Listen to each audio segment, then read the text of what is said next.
Bem-vindos à segunda aula do nosso curso da AS 1008 Divisão 1 e hoje começaremos com tensões em vasos de pressão. E mais precisamente vamos começar com a filosofia de projeto.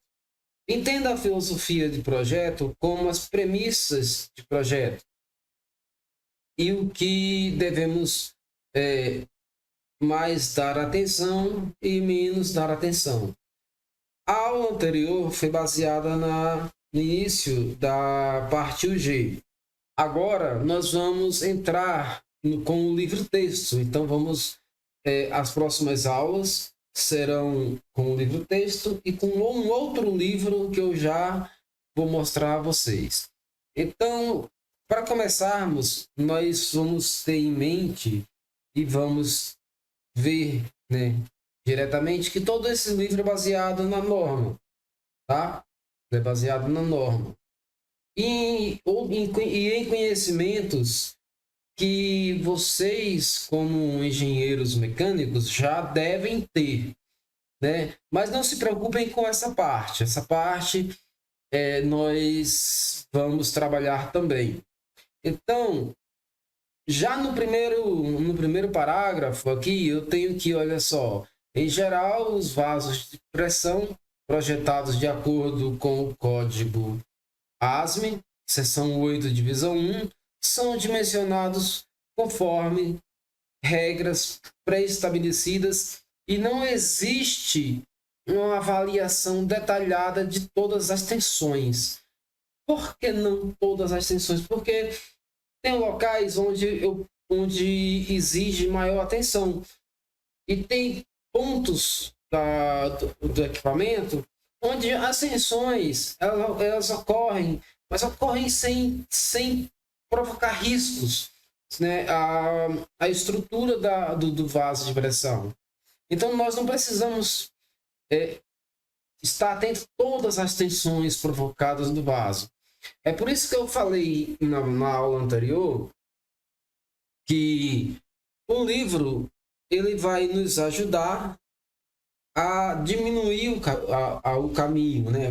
Vai nos ajudar a direcionar o que nós temos que pesquisar na norma para poder fazer o projeto em nível, de excelência, em nível de seguro e econômico. Reconhece-se que podem existir tensões localizadas de flexão secundárias, mas estas são consideradas indiretamente por meio de um fator de segurança a mais, né? Então, o que isso quer dizer? O que isso quer dizer? Eu posso ter a deflexão formada pelo peso próprio da estrutura, do vaso de pressão. Se for uma caldeira horizontal, o peso próprio, se estiver sujeito ao vento, as cargas de vento. Mas tem outras situações que também provocam deflexões secundárias. Essas deflexões secundárias, que não são de cargas principais, cargas que realmente provocam tensões que merecem a nossa atenção de uma forma maior, essas tensões a gente pode aliviar, considerar indiretamente, dando um fator de segurança a mais. Então, nós colocamos um fator de segurança maior que cobre essas tensões e aí nós temos um equipamento mais seguro. Logo, reconhece-se que podem existir tensões localizadas e deflexões secundárias, mas essas são consideradas indiretamente por meio de um fator de segurança mais elevado e das regras de projetos aplicáveis aos detalhes construtivos. Então, isso basicamente é tudo que eu falei acima, logo acima. Eu acho até que eu repeti o mesmo texto, só que completando aqui a parte final, foi isso mesmo, Então, vamos lá, vamos para frente. Vamos observando aqui, de cara, que o livro ele já indica a gente a procurar, né, os pontos corretos a se verificar na norma. Então, entretanto, é obrigatório que todas as cargas, as forças aplicadas ao vaso ou as suas partes estruturais e acessórios sejam consideradas. Todas essas cargas devem ser consideradas, e essas cargas, né, elas são referenciadas no parágrafo UG22. O parágrafo UG22 ele fala sobre cargas, né? Então, eu tenho aqui o item A, B, C, D, e aí vai até o item J. E observem que também ele faz referência a outras partes. Então, olha só, para cargas internas, né? Ele manda olhar o apêndice não obrigatório D. Para outras cargas de suportes, né? Ele manda olhar também, né? Esse item aqui, esse parágrafo, manda olhar o apêndice não obrigatório G. E ele dá aqui todo o sistema de carregamento necessário para que nós possamos colocar, né, e analisar e buscar todos os carregamentos de um modo que encontremos o carregamento mais desfavorável possível para o projeto do nosso vaso de pressão. Logo, tendo isso em vista, nós já vemos a primeira vantagem do livro. O livro ele já nos indica onde buscar a referência sobre cargas. Bom, embora o código forneça fórmulas para a espessura e as tensões dos componentes básicos, cabe ao projetista selecionar procedimentos analíticos adequados para determinar as tensões resultantes de outras cargas. Então, vem aquele ponto. A norma, ela nos dá todo um guia, né, para que possamos fazer o melhor trabalho que possa existir. Mas a norma não substitui o profissional capaz, o profissional habilitado, aquele cara que estudou e que estuda constantemente aquela área do conhecimento que ele trabalha e que ele gosta mais, que ele se relaciona melhor. No caso aqui, os vasos de pressão.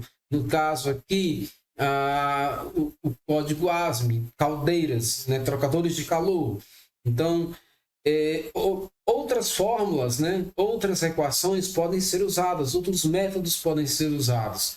Eu vou mostrar mais para frente, eu ia até mostrar agora, mas vou mostrar mais para frente, um outro livro que nós vamos considerar, tá? Que vai ser necessário considerar para poder dar continuidade a essa parte, né? A aula 2. Essa aula 2, ela terá a aula 2.1, 2.2, 2.3, 2.4, até onde for necessário, para que todo o conteúdo e toda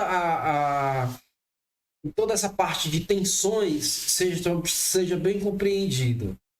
Tudo bem? E essa parte, né, essas aulas 2, vou chamar assim, é como a fundação de um arranha-céu.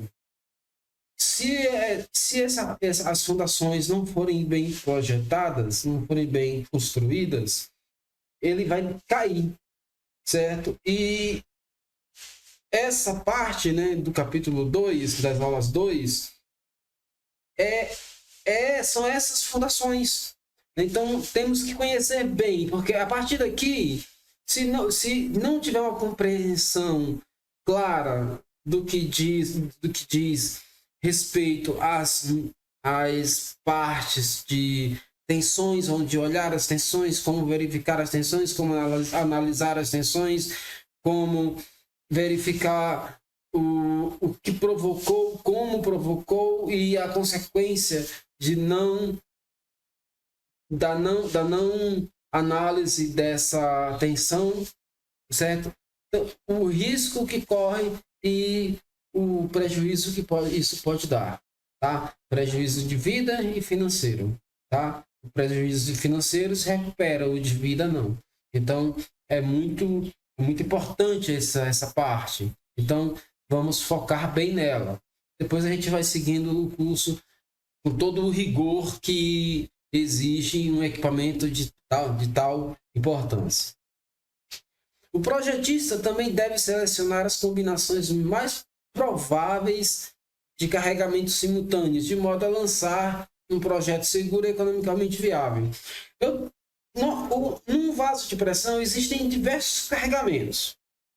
Então, como em outras situações, em outras áreas da engenharia, a possibilidade de combinar todas as prováveis cargas, né, todos os prováveis carregamentos ao mesmo tempo é muito difícil, é raro de acontecer. Às vezes nunca acontece, talvez nunca tenha acontecido. Mas se existe 0,01% de chance de acontecer, ela tem que ser analisada. Então, analisa-se a possibilidade de se ter todos os carregamentos prováveis acontecendo ao mesmo tempo. E nisso, nós podemos, por exemplo, avaliar questão de vento, questão de efeito próprio, questão de um acidente, questão de um caminhão esbarrando em um vaso de pressão, questão de um louco pegar uma marreta e bater na chapa, numa caldeira, sob pressão, na hora que ela estiver num pico de trabalho. Então, tudo isso é uma loucura. Um galpão, num momento de chuva forte, com vento cair sobre o vaso de pressão, é uma possibilidade? É provável? É possível? Mas tudo isso ao mesmo tempo já fica demais, né? Então, usamos a lógica, usamos as condições de possíveis carregamentos simultâneos e quais os que podem acontecer e que são mais prováveis de ocorrer. Por exemplo, peso próprio e vento. Dependendo de como é o vaso de pressão, eles vão estar agindo ao mesmo tempo, né? Então, temos tudo isso acontecendo e vamos analisar caso a caso. Por cada caso merece uma atenção apropriada para poder fazer o projeto, como diz aqui o terceiro item, um projeto seguro e economicamente viável. Porque se não for seguro, não se deve fazer. Se não for economicamente viável, isso vai depender de quem vai comprar o seu projeto, de quem vai gastar aí. É essa pessoa que vai dizer se é economicamente viável para ele ou não, tá bom? Mas o seguro quem diz somos nós, né? Essa parte ninguém tira o direito de dizer, tá? Então, se o cara quer um projeto que não seja seguro, você não é louco de ir lá e fazer um projeto que o cara vai te pagar um pouquinho a mais para poder fazer esse projeto e você vai se dar bem na hora, mas lá na frente você vai tomar né, na traseira aí, com força, né? Bem daquele jeito. Mas é isso aí, vamos para frente. O código estabelece as tensões admissíveis ao afirmar no parágrafo UG23C que a tensão primária de membrana geral máxima não deve exceder a tensão admissível máxima do material em seções gerais. Vamos olhar aqui ao G23 aqui. Então, olha, novamente o livro ele nos dá aqui uma direção. Legal? Esse livro é muito bacana. Ele é o salva-vidas, né? Ele é um anexo. É como o seu braço esquerdo auxiliando o seu braço direito, ou vice-versa, seu braço direito auxiliando o seu braço esquerdo. É como sua perna esquerda trabalhando em conjunto com sua perna direita. Você anda perfeitamente. Os dois têm que estar. É interessante andar com os dois juntos. E temos um terceiro que é de vital importância também, que é de onde surge tudo. É o cérebro. É o cérebro desse corpo total que forma a norma, o livro, o texto e esse outro livro que já eu vou mostrar para vocês. Vou deixar vocês curiosos até a hora certa de mostrar. Tudo bem? Vamos ver o que, que mostra aqui a parte, né, o parágrafo, o G23C. Bom, eu vou buscar aqui. E olha só, a parte, eu tenho a parte 23, o G23A, aqui a B, então a C está mais aí em cima, né? Então vamos para ela. C, cadê a C? A B, se a B, a C é mais para baixo, né? Então a verdade foi minha aqui, peraí. E A, B, deu C.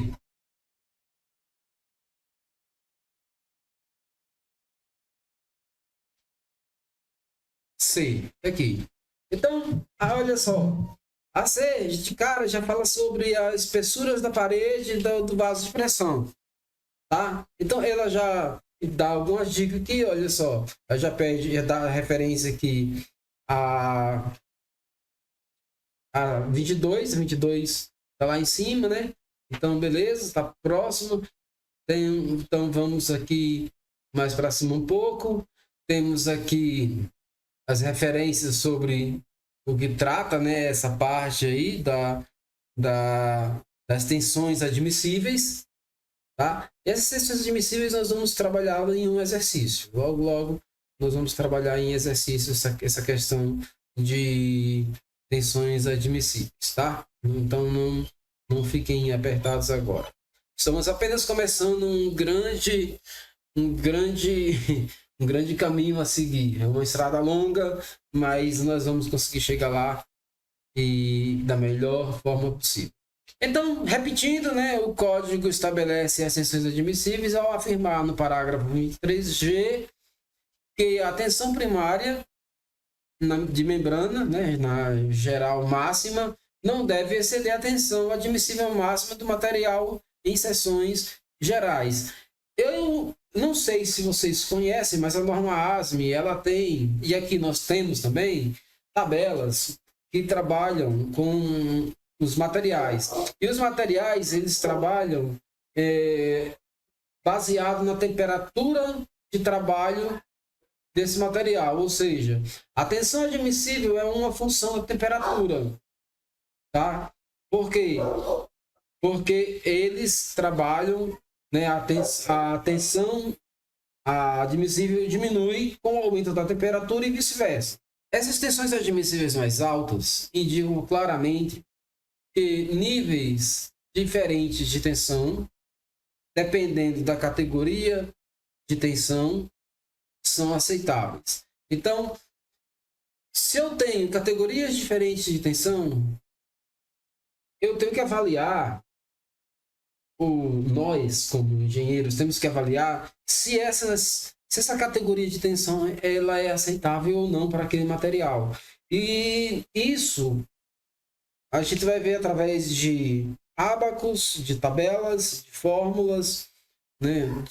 Vamos preparar, né, quando chegar esses momentos assim de umas aulas mais trabalhosas, de muitos cálculos. Primeiramente, nós vamos fazer esses cálculos manuais e em seguida vamos inserir planilhas que vão nos ajudar a fazer esses cálculos de forma mais direta, mais rápida. Em outras seções, especificamente parágrafos 1, 5e e 2, 8, são permitidas tensões admissíveis mais elevadas, desde que seja realizada uma análise apropriada. Então, a análise, preste bem atenção nessa palavra, análise de tensão. Análise de tensão. A análise de tensão é importante demais. É importante demais para saber a origem da força que gerou essa tensão. Se temos uma força que está concentrada, gerando uma tensão mais elevada em uma região onde essa região não pode ter essa tensão mais elevada, devemos redistribuir essa carga diminuindo os esforços em uma região onde pode vir a dar um problema, onde pode vir a acontecer uma falha. Então, essa análise, né, de tensões, ela é importante, e nós vamos estudar as formas de analisar as tensões, tá? Através da nossa terceira fonte de conhecimento, de análise, de consulta, né? Então, nós vamos chegar lá. É prática comum, ao realizar uma análise mais detalhada de tensões, aplicar valores maiores de tensões admissíveis.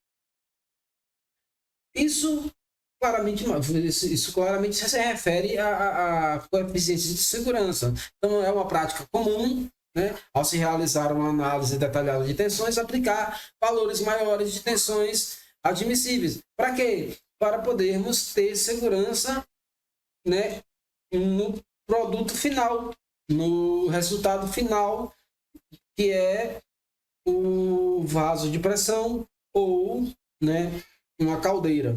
Mas, professor, você fala caldeira, vaso de pressão, tem diferença? Claro que tem.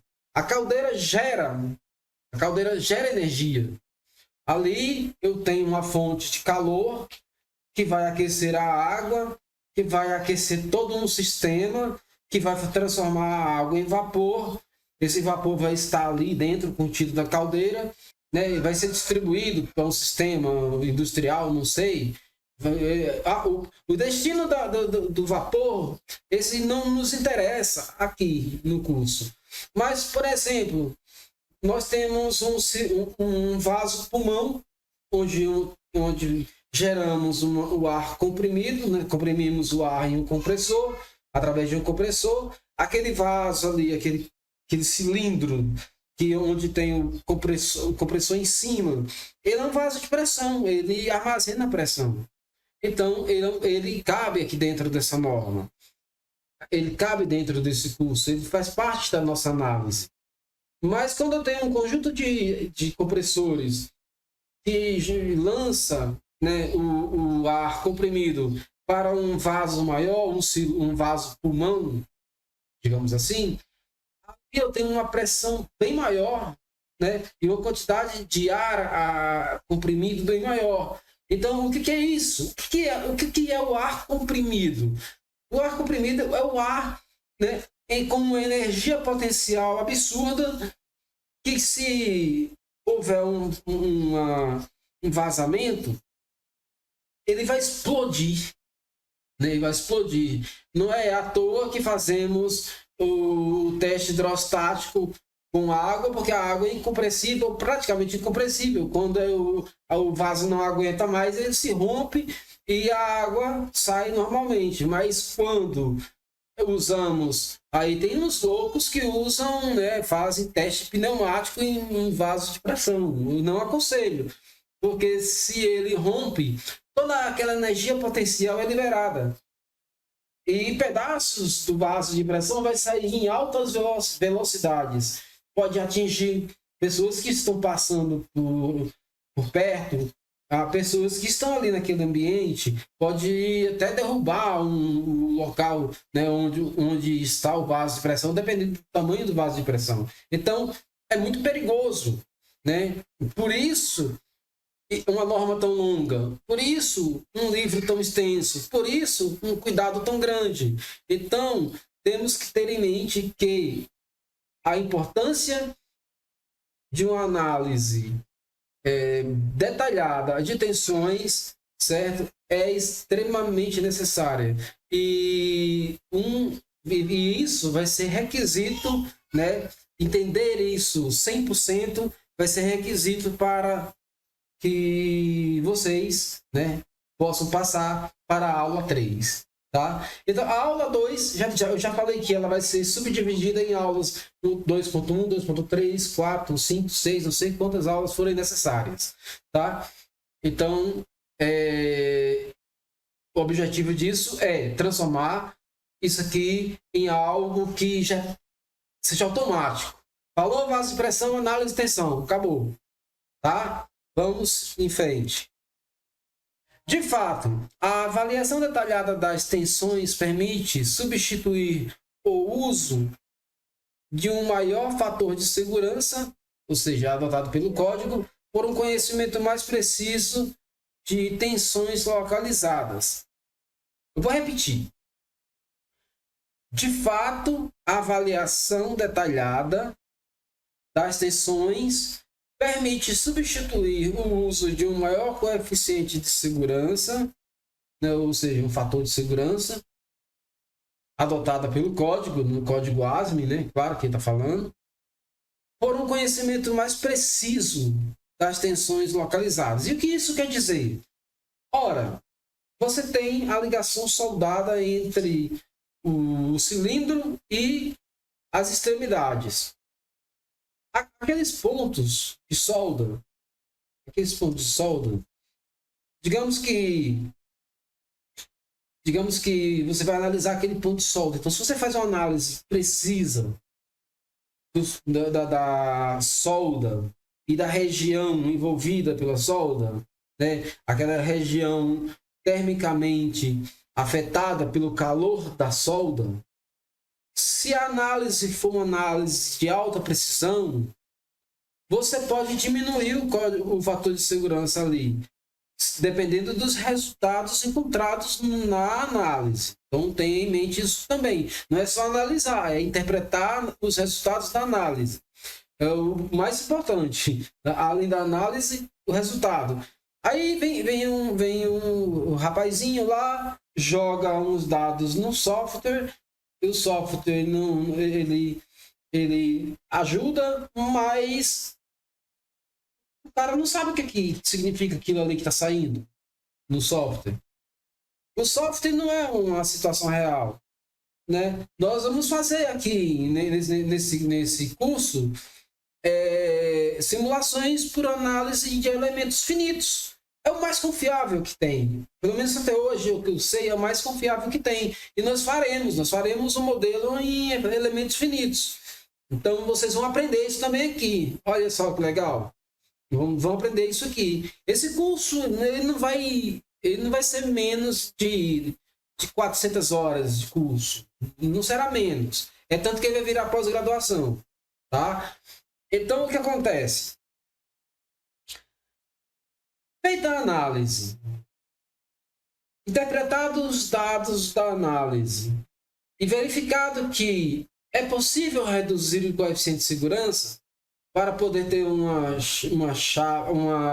condição melhor de trabalho, ou seja, eu posso aplicar mais pressão, porque a análise é feita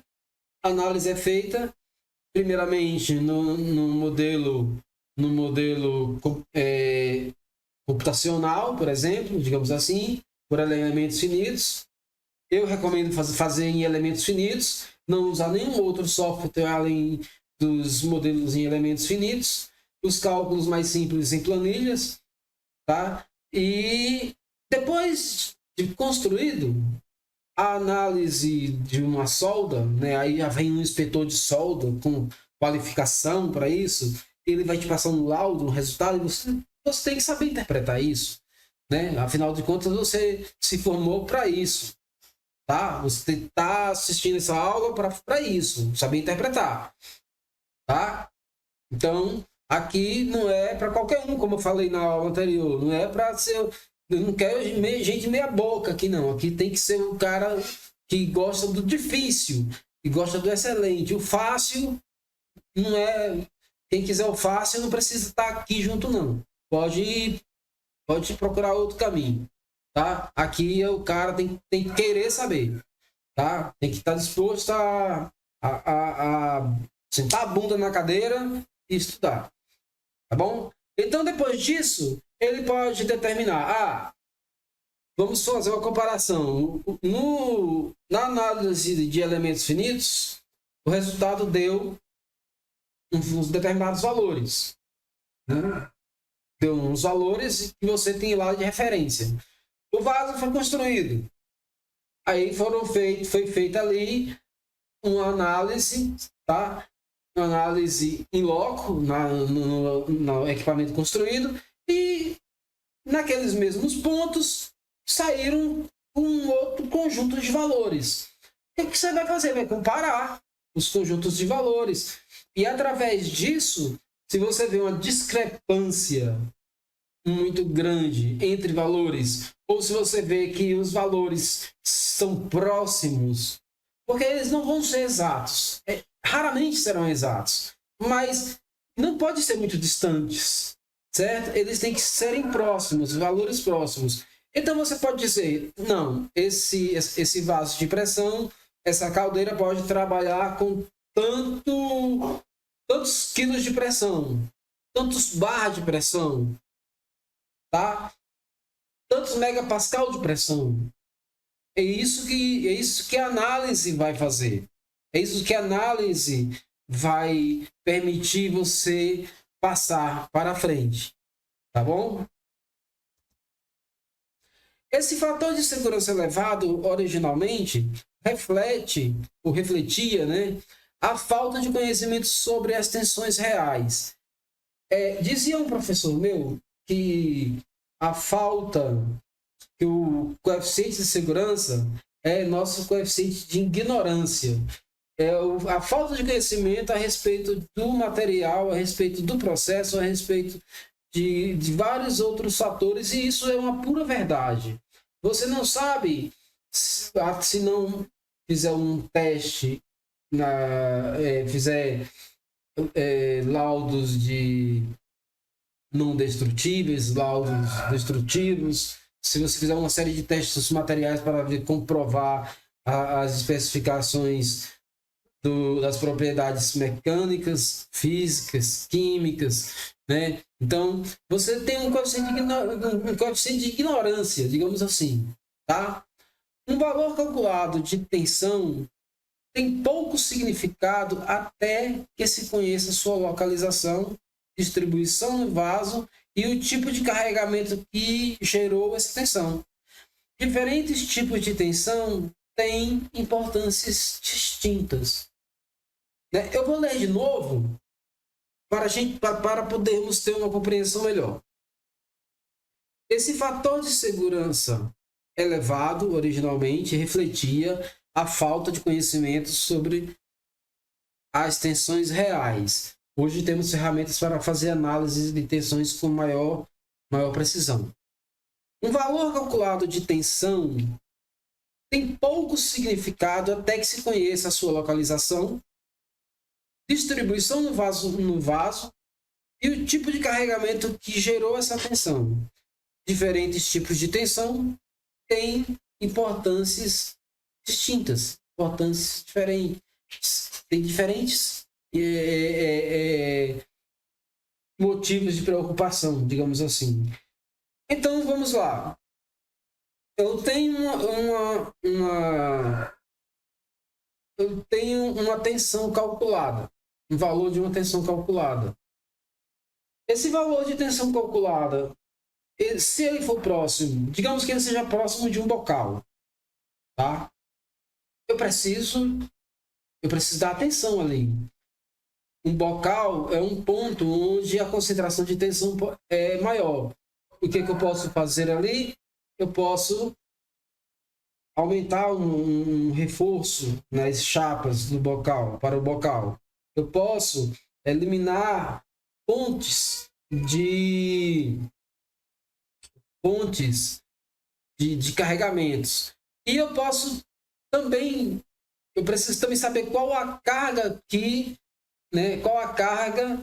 gerou essas tensões. Lembra da última aula que eu falei do formato das tubulações, que elas não seguem em linha reta, elas seguem uma configuração, elas sobem, desce, vai para um lado, vai para o outro, desce novamente, sobe, vai para o outro lado. Elas fazem várias curvas.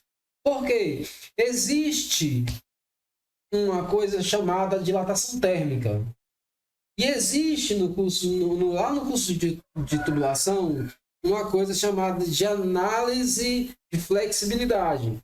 Quando uma tubulação ela é aquecida, ela vai se expandir e essa expansão, dependendo do diâmetro e da espessura da chapa do tubo, uma variação de comprimento mínima que seja, vai gerar uma tensão absurda. E essa tensão absurda provoca uma carga absurda. Então, é necessário saber, por exemplo, a temperatura de chegada daquele tubo, naquele bocal, para saber qual é a tensão que vai ser aplicada ao bocal, para saber a carga que aquele bocal vai suportar. Aquela carga vai ser distribuída ao redor da sua localização. Então, é necessário identificar essas cargas para poder, depois disso, estar tomando medidas para diminuir essa tensão. Ok? Então, essa tensão é diferente, por exemplo, da tensão no centro do vaso de pressão, onde eu não tenho nada ali concentrando tensão.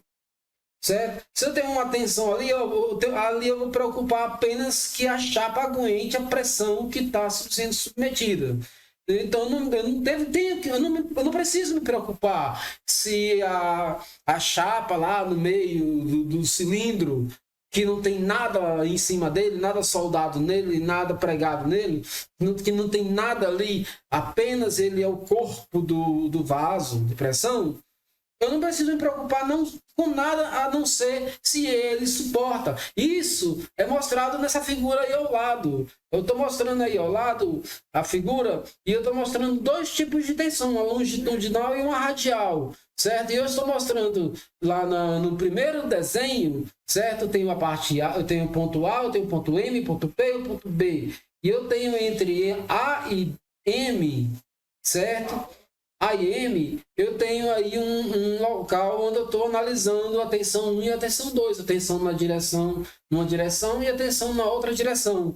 E nós vamos ver que nós vamos precisar avaliar a tensão não só nessa posição, mas em outras posições também no mesmo local. Por quê? Porque elas podem variar. E eu tenho que encontrar o ponto de maior tensão. E nesse ponto, se não for aplicado nesse sentido ou nesse sentido, se esses sentidos não forem os sentidos de tensão máxima, vocês concordam comigo que em algum ponto, se eu rotacionar essa figura, esse ponto, né, esses eixos, eu vou encontrar o ponto de tensão máximo? Vou. Essa é uma análise de tensão que nós vamos ter que fazer. Tá bom? Mas aqui eu já tenho uma tensão nesse ponto que eu preciso considerar. E eu tenho uma tensão nesse ponto que eu também preciso considerar. Então, eu preciso considerar agora a tensão em outros ângulos. E para isso, nós vamos fazer a análise adequada, tá? No momento certo. Ok? Então, entendido isso, vamos passar para o próximo tópico, que é referente ao projetista, claro, né?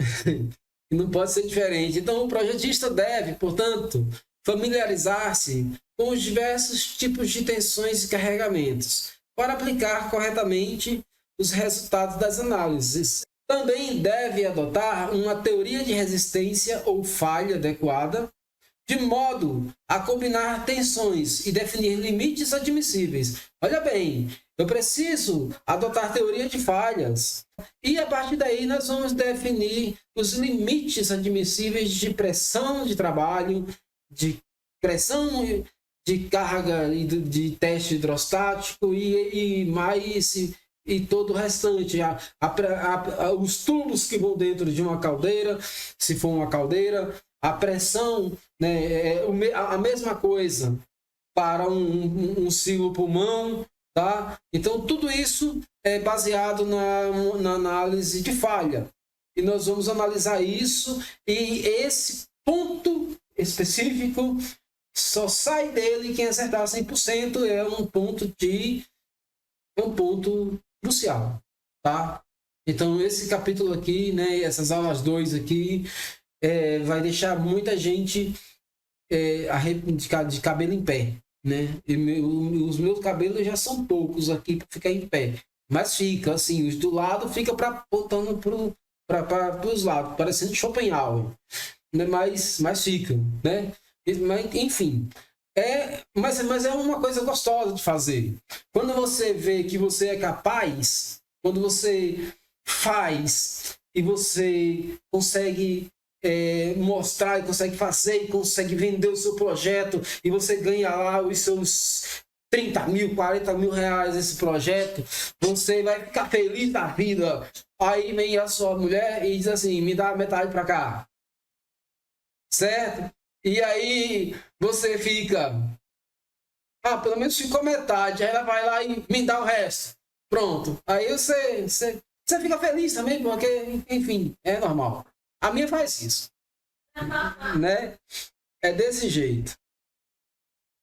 Ela escutou, até riu ali. Bom, é isso, meus amigos. Vamos continuar.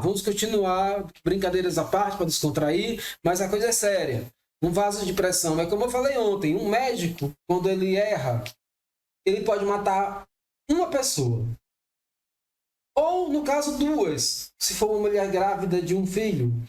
Ou até três, se for uma mulher grávida de gêmeos. Ele vai matar três, ou no máximo a quantidade de gêmeos que tiver ali, na barriga da mulher. Certo? Um engenheiro que projeta um vaso de pressão de alta pressão, ele mata dezenas de pessoas de uma vez só, certo? Então, você tem que ter em mente isso. O cara que projeta um avião, né? O avião não é projetado por um único engenheiro, né? Tem um cara que vai projetar a asa, o outro engenheiro a turbina, outro a aerodinâmica, outro os flaps, né? Então, cada um tem sua função, mas digamos que um erra no seu projeto. O cara não calculou que todo o peso, toda a carga do avião que vai nas asas, ele não calculou corretamente a conexão da asa no avião. Aí o avião cai com 300 passageiros, certo? E ele cai num lugar sólido, certo? Numa rocha, para não escapar ninguém mesmo. Matou ali 300 pessoas. É isso a diferença. Você está tratando com vidas. Então, é assustador? Tem gente aí que eu vejo que pega, assim, num ART, num caso de um laudo de um vaso de pressão, e tá tudo bem. Aí 100 real. 100 real? Tá mesmo assim, 100 real mesmo. Não é nem 100 reais, é 100 real. Aí o cara fica todo feliz, eu me dei bem, ganhei 100 reais, beleza. O vaso explode. Deixa um operador cego. E ele perde o CREA. E pode ser preso por isso, se o cara morrer. Tá? Então, a coisa é séria. Não vamos brincar na hora de fazer os cálculos. Não vamos brincar de ser engenheiros. A engenharia não aceita chute, não aceita mais ou menos. Aceita só o que é. Certo? A certeza. Em relação a esse modo de falha que o projetista deve comparar e interpretar os valores de tensão, bem como definir como as tensões em um componente reagem e contribuem para a resistência da parte do vaso. É o caso do bocal que eu falei. Se vem, por exemplo, uma água quente, vapor superaquecido, numa tubulação vamos exagerar aí, de 8 polegadas, tá? De 8 polegadas, numa chapa de 10 milímetros. Ele vem, quando ele chega lá no bocal, ele teve uma dilatação. Se eu não trabalhei a análise de flexibilidade dessa tubulação, certo? Eu posso provocar uma destruição do vaso. É sua responsabilidade fazer a análise de flexibilidade? Não. Mas é sua responsabilidade pegar o resultado da análise de flexibilidade para poder calcular a carga no bocal. Tá? Então, o engenheiro que fez o projeto da tubulação, ele tem que te dar, ok? Ele tem que te dar um resultado numa memória de cálculo, dizendo qual é a carga que vai naquele bocal, que vai naquele ponto. Entendeu? Então, isso você tem que exigir, certo? Você tem que exigir. Por quê? Porque faz toda a diferença no seu trabalho. As seções a seguir fornecem o caminho fundamental necessário para a aplicação correta dos resultados de análise. Os tópicos abordados no capítulo 1 constituem a base para uma utilização, para a utilização do restante do livro. É o que eu falei, é a base que vai permitir você fazer um projeto adequado.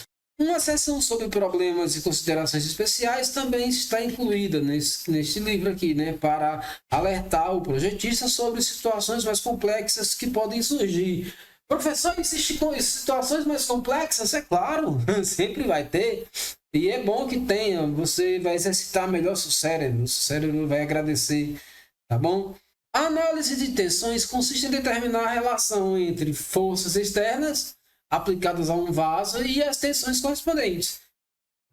O objetivo deste livro, que nós vamos usar como a perna esquerda para a perna direita junto com a norma, certo? O objetivo deste livro não é ensinar como realizar a análise de tensões em si, mas sim como avaliar, como analisar vasos e seus componentes, de modo a obter um projeto seguro e econômico. É por isso que nós vamos acrescentar um terceiro livro, acrescentar uma terceira fonte de conhecimento, porque aqui, nesse ponto, já se percebe, assim, já se acredita que você, como engenheiro, estudou tudo que precisava para chegar aqui nesse nível. Esse nível aqui já é um nível, digamos assim, um nível hard, um nível top 1, Nível top 1. Não, top 3 já, porque o nível top 1 e top 2, o nível top 1 é você já entrar na faculdade, que já não é muita, já não é muita gente que consegue. O nível top 2 é você terminar a faculdade. O nível top 3 é você chegar aqui e saber fazer o que deveria ter aprendido na faculdade. Aprendeu? Legal. Não aprendeu? Eu vou te ensinar. Legal? Fica bom. Então, aqui fica essa questão. Então, esse livro não vai ensinar você a realizar análise de tensões em si. Vocês já viram isso. Vocês já sabem onde encontrar. Essas figurinhas aqui deveriam ser familiar para vocês. Não sei se é. Para alguns vai ser. Para outros, não. Teve outros que nem viram. Passaram na faculdade e nem abriram o livro. Mas outros estudaram o livro todo, como eu. Eu estudei tudo. Então, vamos lá. A diferença é que analisamos tensões quando necessárias para determinar espessura de material e dimensões de componentes estruturais, e não para construir modelos matemáticos complexos. Esses modelos matemáticos complexos nós faremos na análise por elementos finitos, tá? Na análise por esses elementos finitos nós vamos fazer uns modelos matemáticos legais, tá? Então vocês vão aprender isso. O propósito, na verdade, é fornecer uma metodologia passo a passo para o projeto de vasos conforme a norma ASME, seção 8, divisão 1. Não é necessário calcular todas as tensões, porque nós sabemos que se eu tô num ponto, vamos lá, eu estou entre os dois extremos do cilindro. Se eu calculo as tensões e elas resistem ali, e elas são máximas lá mais para as extremidades, mas no meio elas não são tão importantes assim, tá? Então, nós não precisamos calcular todas as tensões, mas sim identificar as tensões que governam o projeto, aquelas que são mais importantes, aquelas que, se ultrapassadas, vão gerar problemas, e compreender como elas se relacionam com o vaso, suas partes, conexões e suportes. Então, isso é importante, tá? Isso é de extrema importância. O ponto de partida para a análise de tensões é determinar todas as condições de projeto de um problema específico e, em seguida, identificar todas as forças externas relacionadas. Feito isso, começa a análise. Mas é aí onde muitos erram, porque alguns deixam passar uma força, uma carga, deixa de considerar determinadas condições de trabalho, tá? Como que é o caso, por exemplo, eu acredito que uma grande maioria que vai assistir essa aula aqui, que está assistindo essa aula, nunca ouviu falar em análise de flexibilidade, tá? Nunca ouviu falar em análise de flexibilidade. É visto na faculdade, a gente vê, né? Pelo menos deveria, né? Lá tem dentro da grade da engenharia mecânica, tem tubulações industriais. Então não há desculpa a dizer, não vi na faculdade, não vi porque não quis. Então tá lá, tá bom? Então essas condições têm que ser identificadas, mas você tem que saber que essas condições existem, né? E aqui vocês vão descobrir que essas condições existem. Essas forças devem então ser relacionadas às partes do vaso que as resistem, né? Como é o caso do bocal, de modo a determinar as tensões correspondentes. Ao isolar as causas, ou seja, os carregamentos, os efeitos, ou seja, as tensões, podem ser determinados com maior precisão e essas tensões controladas, e aí podemos determinar as espessuras, o material e todo o resto também, ok? O projetista deve estar plenamente consciente dos tipos de carregamentos, de como eles se relacionam com o vaso como um todo. Nesse caso, devemos nos questionar sobre os efeitos são de curto ou de longo prazo. Você tem que responder essa pergunta. Se os efeitos dos carregamentos são efeitos de curto ou longo prazo, você tem que fazer essa análise. Nós vamos fazer juntos. Atuam em uma região localizada ou de forma uniforme em todo o vaso? É localizada em um ponto, ou essa tensão ou esse conjunto de tensões atua no vaso como um todo? A maneira como essas tensões são interpretadas e combinadas, sua importância para a segurança global do vaso e os valores de tensões admissíveis aplicados serão determinados por 3 fatores principais. O primeiro deles é a teoria de resistência à falha adotada, que nós vamos estudar em breve, nessas aulas 2. Os tipos e categorias de carregamento, que também nós vamos estudar. E os riscos que as tensões representam aos vasos, ou ao vaso. Vamos analisar na próxima aula, certo? A análise de tensão de membrana. Considera a membrana como sendo o casco do vaso de pressão. Tensões e teorias de falha, né? Aqui começa o problema. E aqui começa a ficar bacana, legal. Aqui começa a ficar gostoso o negócio. Bom, vamos estudar transformações de tensões, certo? Para descobrir onde e como as tensões vão agir, qual é o ângulo de tensão máximo. Vamos estudar a teoria, né? A teoria da tensão de cisalhamento máximo, é um tipo de falha. E vamos também estudar a teoria da energia de distorção máxima, que é uma outra teoria de falha.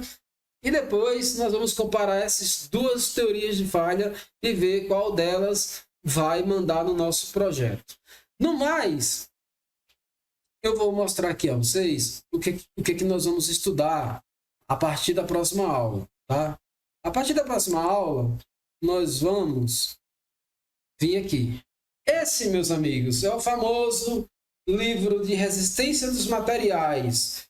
Esse aqui é o Hibbeling, tá? Então, nós vamos começar no capítulo 8, cargas combinadas. Nós vamos ver apenas uma parte desse capítulo, tá? Apenas uma parte dele. Não vamos estudar esse capítulo todo, tá? Mas apenas uma parte dele. Então, acredito que agora vocês lembram da figurinha que está no slide, né? Temos aqui a tensão longitudinal, nesse caso, e a tensão radial. E aqui temos um corte para mostrar isso, né? Temos as equações que geram as equações que nós vamos trabalhar, tá? E temos um conjunto de regras. Temos alguns exercícios. Esses exercícios resolvidos nós vamos fazer para poder treinar, né? E vamos resolver alguns exercícios que não estão resolvidos também, tá? Olha só, isso aqui lembra alguma coisa, né? Olha só, uma trinca, né?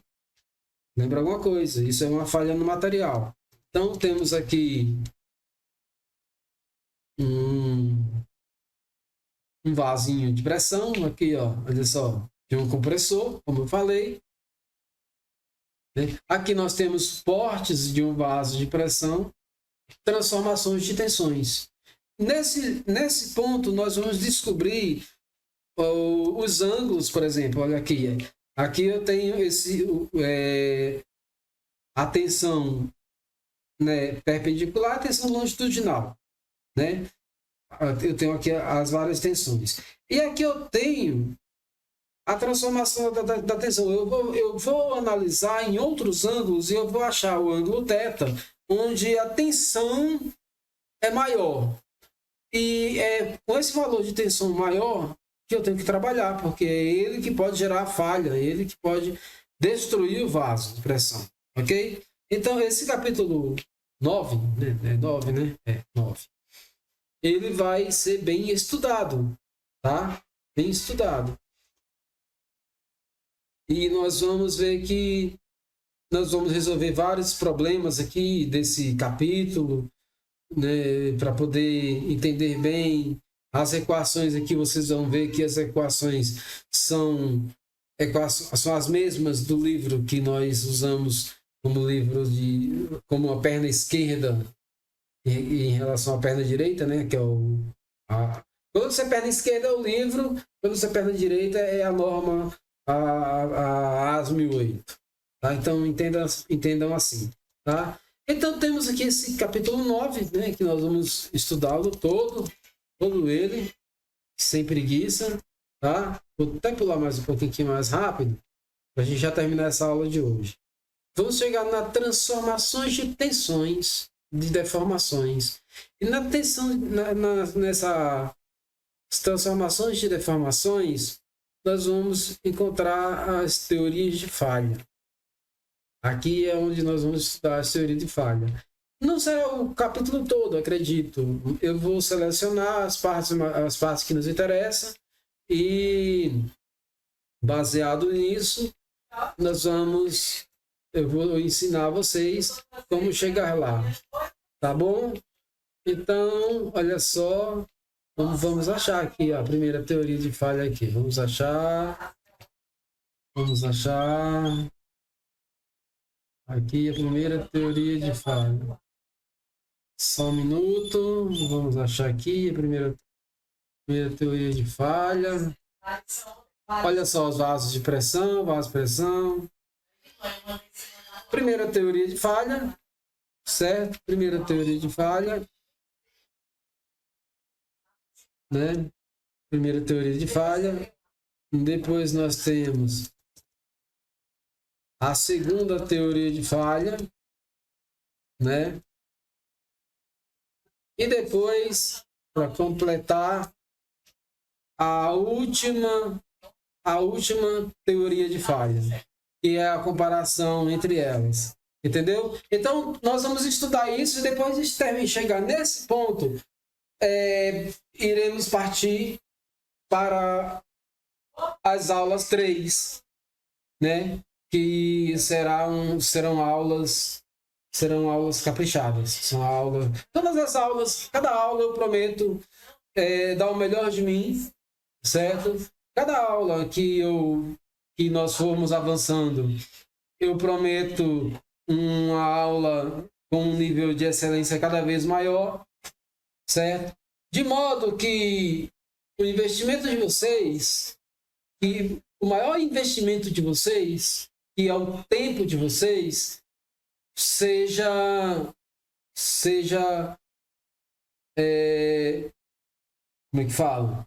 Seja bem investido, ok?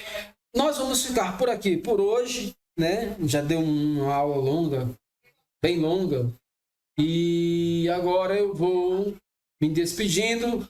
Vocês vão dando uma olhada, já vão, se quiserem, já podem ir dando uma olhada nessa parte de resistência dos materiais. Esse livro está lá também, ele está em português, e os outros vocês podem colocar no tradutor, mas a aula aí é baseada no livro, né? Foi traduzido direto do livro, tá? E a partir disso nós vamos partir para cima. Essa é a segunda aula, né? A aula 2. A próxima será a aula 2.1, ok? É isso aí, meus amigos. Eu desejo a vocês bom estudo, dedicação, e lembre-se, o trabalho de vocês vai proteger a vida de pais de família, tá? Então, trabalhem com responsabilidade, trabalhem com dedicação, e o seu nome vai fazer parte da agenda dos melhores clientes, das melhores fábricas, dos engenheiros que estão no topo de nível de excelência para trabalhar e fazer e gerar riqueza para o nosso país e para vocês também. Tá bom? Obrigado e até a próxima aula.